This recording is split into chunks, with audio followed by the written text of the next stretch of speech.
Hi, this is Dr. Erica.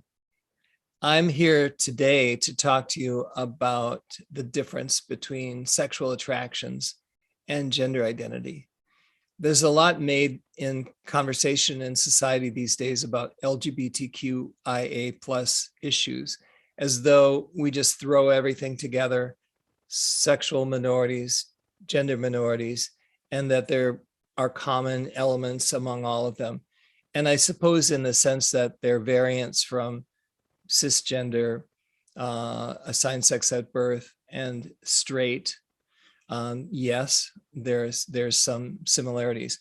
However, one of the common issues that I confront in my work as a gender specialist is the conflation, the confusion between sexual attractions and gender identity.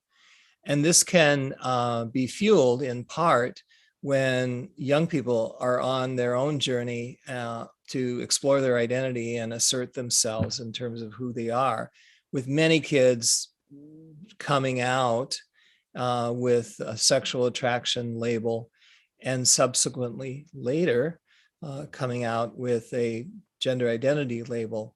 And this can be confusing in the sense that it may seem like there's some kind of progression.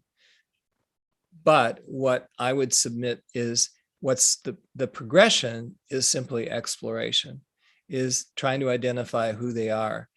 More and more what we're finding is that kids are willing to appropriate or claim an identity different than what people thought of them. They're assigned sex at birth or being straight.